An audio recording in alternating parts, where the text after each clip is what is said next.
Hi everyone, Psycho Sorcerer here, and today we're going to be going over Kabbalah, and more specifically the Tree of Life.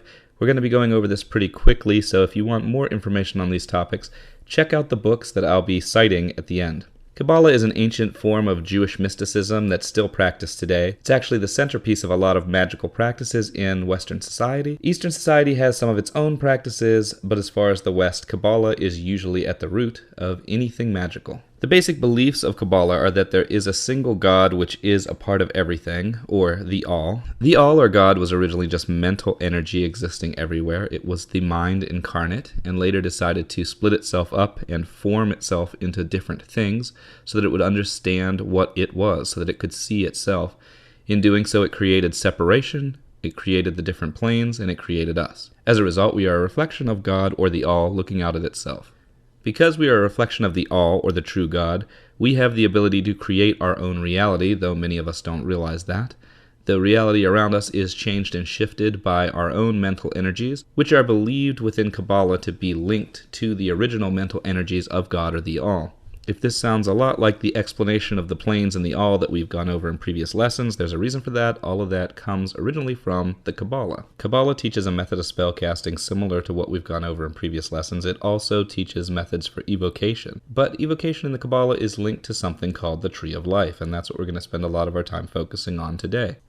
The Tree of Life is a representation of what the people who follow the Kabbalah believed the cosmos looked like. The Tree of Life can be further broken into 4 planes, which are the 4 planes we've discussed in previous lessons. However, the Tree of Life itself is actually broken into 10 Sephiroth, which we'll go into here. Many secret societies, magical fraternities, types of magic in the West all follow the Kabbalah as their core, and then build on top of it. You can tell which of these secret societies and fraternities actually believe in the Kabbalah simply by looking at some of their artwork. You'll notice 2 pillars in almost every one of these images. You'll also notice a certain layout of different things with a single image at the top representing a sort of godhead and other parts dispersed along the left and right side as well as the center. This will make more sense after we go over the Tree of Life in a moment. All that these occult images actually represent is the Tree of Life, so it doesn't necessarily represent anything nefarious. As you understand more about the Tree of Life, you'll understand what these images represent.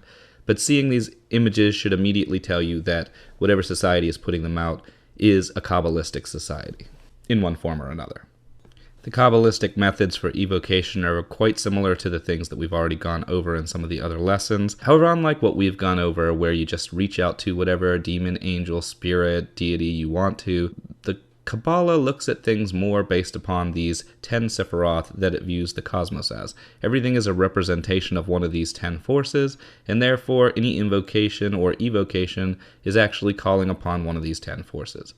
So without further delay, let's take a look at the Tree of Life.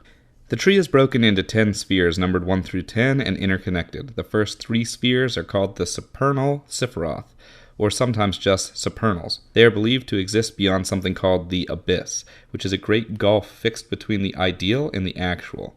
They are the above, while their reflections are the remaining Sephiroth 4 through 10 below, sometimes counted as their own group 1 through 7. As above, so below is often used to describe how the above worlds of ideals creates the below worlds of the actual, and vice versa. The locations of the supernals and the Sephiroth of the Tree of Life are very important. They form 3 columns or pillars, the leftmost of which is black and represents the mother feminine absorption, and the rightmost of which is white and represents the father masculine penetrating forces. The middle pillar often represents the union of mother and father, or the son, making these representations of trinities, mother, father, son, or father, son, Holy Spirit. In Masonry, the middle pillar is often representative of mankind, the fusion of dark and light. The only of the spheres in the middle pillar that are not born of the combining of mother and father is the first, which is known as Kether. This represents the first manifestation from the unknown, infinite light, the all, creation itself, from which the dualistic forces were formed, perfect unity. Kether is also referred to as the crown. It is the cosmic metaphysical center.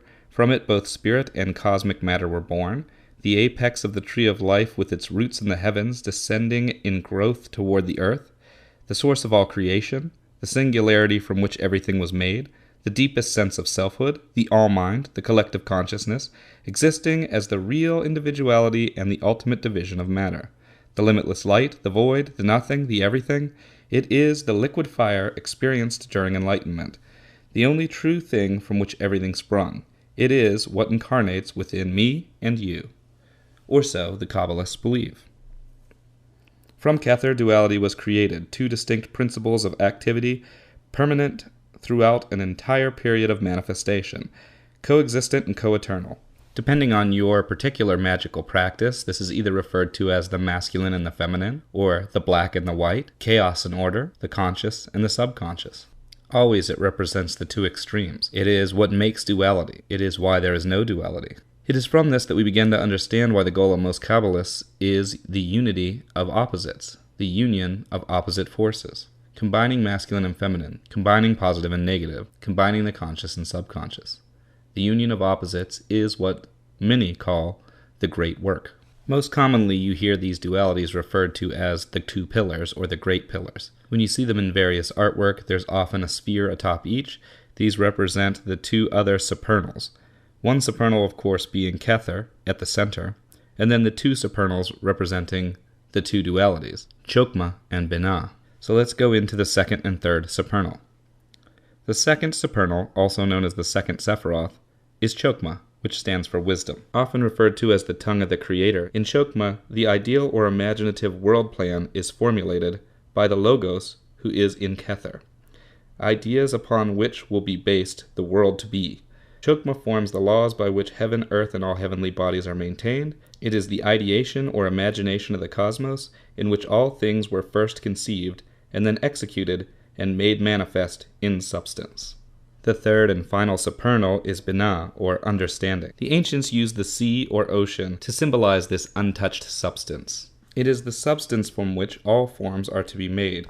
It is a ceaseless yet passive energy, black as it absorbs all, the root substance of the cosmos, transformed into the various shapes by the thoughts of Chokmah, acting on behalf of the will of Kether.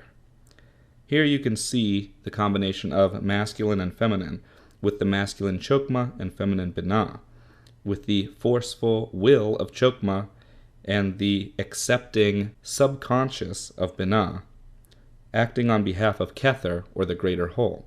This is the root of all magical works according to Kabbalah. As above, so below, everything that works for the supernals works for the Sephiroth. So, between these three supernals and the below seven Sephiroth is what they call the abyss. This is merely a separation between the world of the ideals and the world of formation. We, of course, live below, though we can use the rules of above to change things. When talking about the planes, the three supernals are believed to exist within the mental plane. The abyss is the point between the mental and causal planes. The next three Sephiroth are believed to exist within the causal plane, with the three below that existing in the astral plane, and finally the bottommost Sephiroth being the only one existing in the physical plane. The abyss between the mental and causal plane is believed to represent the shift from the formless spheres to those with form. The first Sephiroth that is not a supernal is the fourth Sephiroth, Hesed. Hesed, which means grace, is also sometimes called Gedula, which means greatness. It represents a reflection of Kether's will in the world of form. It's the first Sephiroth on the plane of causality, below the abyss, creator of causality and order. The fifth Sephiroth is Gevura, or might, which represents creativity and power. It is a formative force by which the plan formulated in the cosmic imagination is whirled into activity and manifestation. It is the act of transition of ideality into actuality. The sixth Sephiroth is Tefereth, or beauty and harmony. Usually this is represented by the sun, and in Christian theology this is represented by Jesus Christ.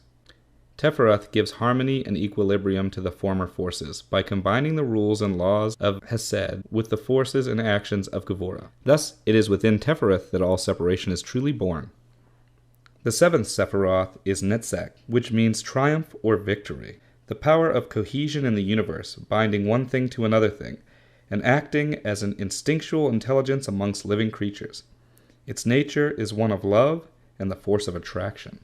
Now those of you who understand concepts like The Secret understand that when we say attraction, we're not just talking about being attracted to someone, but more the magnetic forces.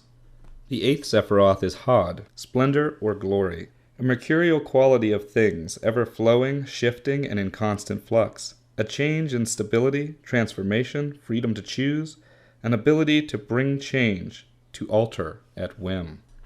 In a sense, you may call this the origin of free will. The ninth Sephiroth is Yesod, which means foundation or stability and change. It's often represented by the moon in drawings. Commonly termed the astral plane or the soul of the world, it is the foundation of subtle electromagnetic substances in which all the higher forces are focused.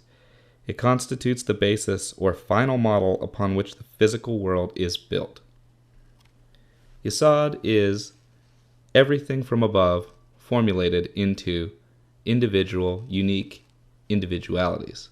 This is where we become completely split up. This is where we become unique beings. This is where the world of forms is made. This is the Sephiroth upon which we all act whenever we do our spells as well. This is the world of our dreams. The 10th Sephiroth is Melkuth, or the Kingdom, the complete crystallization, visible and tangible to the senses, of all the qualities of the preceding spheres.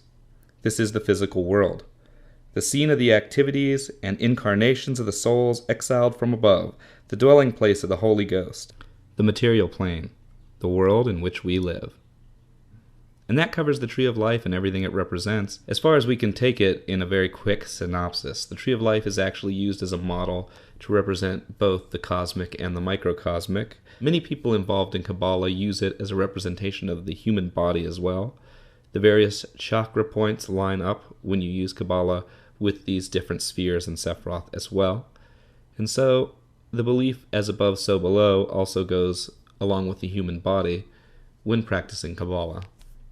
Different magical practices have been known to translate the different spheres into different names. The most notable one is when the spheres are translated into the planets, though it doesn't actually include the top 2 of the spheres. The others are all represented here.